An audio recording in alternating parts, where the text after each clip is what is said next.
नमस्कार. आरपी किचनमध्ये आपलं स्वागत आहे. तर मी आज दुधी भोपळ्याची वेगळी अशी रेसिपी बनवणार आहे. तर मुलांच्या टिफिनला किंवा प्रवासात जातानाही तुम्ही पदार्थ घेऊन जाऊ शकता. व्हिडिओ स्किप न करता शेवटपर्यंत बघा. आता इथं मी दुधी भोपळा अर्धा घेतलेला आहे. अर्ध्यापेक्षा थोडासा कमी आहे. आता वरचं साल काढून खिसून घ्यायचं आहे. तुम्हाला माझा व्हिडिओ थोडा जरी आवडला असेल तर प्लीज व्हिडिओला लाईक करा, चॅनलला सबस्क्राईब करा. सबस्क्राईब केल्यानंतर बेल आयकॉन प्रेस करायला विसरू नका. ऑलवर क्लिक करा म्हणजे माझ्या प्रत्येक व्हिडिओचे नोटिफिकेशन सगळ्यात आधी तुम्हाला येईल. हाईप या ऑप्शनवर क्लिक करून जे काही पॉईंट्स असतील ते द्यायला मात्र विसरू नका. तुमचे एक लाईक, एक सबस्क्राईब आणि या हाईपचे पॉईंट माझ्यासाठी खूप महत्त्वाचे आहेत. आणि छानशी कमेंट करा. चला रेसिपीकडे वळूया.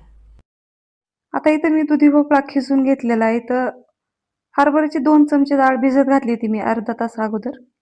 ती पण याच्यामध्ये टाकून घेतलेली आहे. 1 वाटीभर तांदळाचं पीठ घेतलेलं आहे. आता याच्यात मी ज्वारीचं पीठ घालणार नाही, फक्त तांदळाचं पीठ आणि 1 चमचेभर गव्हाचं पीठ टाकले. लाल तिखट टाकायचे, चिमूटभर हळद टाकायची, लसूण पेस्ट टाकलेली आहे. आता याच्यात चवीनुसार मीठ, ओवा टाकायचा आहे. थोडंसं हिंग पण टाकलेलं आहे मी. धने जिरे पावडर टाकलेला आहे, अर्धा चमचा. आता हे सर्व मिक्स करून घ्यायचे.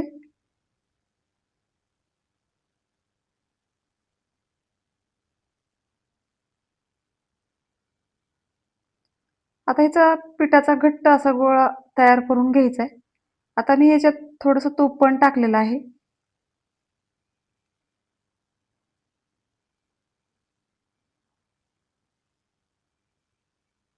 आता इथं पीठ मळून घेतलेलं आहे. आता बारीक बारीक ह्याचे लाट्या तयार करून घ्यायच्या या पद्धतीनं. एकसारखे असं पीठ तोडून घ्यायचे आणि ह्याच्या आपल्याला लाटून घ्यायचे ना. छोट्या छोट्या पुऱ्या लाटल्यासारखं लाटून घ्यायचे.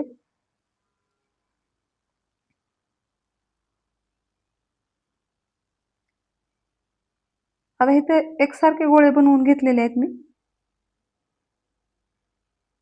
अशा पद्धतीनं गोल आकारामध्ये करून घ्यायचे.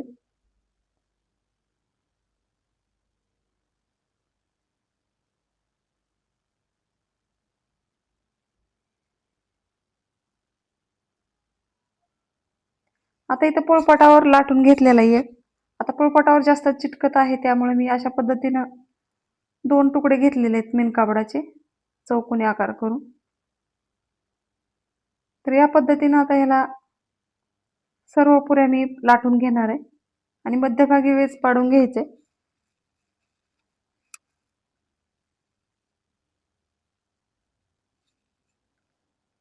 तरी तांदळाची पुरी आणि भोपळा मिक्स करून टाकल्यामुळे एकदम छान चवदार अशी पुरी लागते. आता गॅसवर मी कढई ठेवलेली आहे. तेल टाकायचे तळण्यापुरतं. आता तेल गरम करून घ्यायचे आणि नंतर याच्यामध्ये पुऱ्या तळून घ्यायच्यात.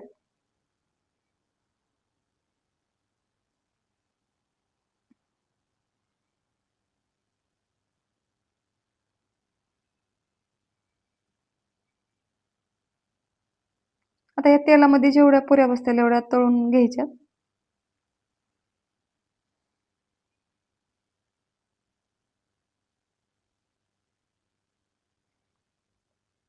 तर बघू शकता एकदम छान अशा पुऱ्या तयार झालेल्या आहेत.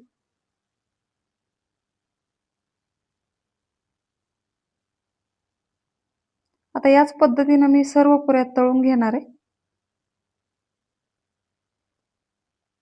आता ही लोणच्यासोबत किंवा दह्यासोबत खायला एकदम छान चवदार असं लागतात.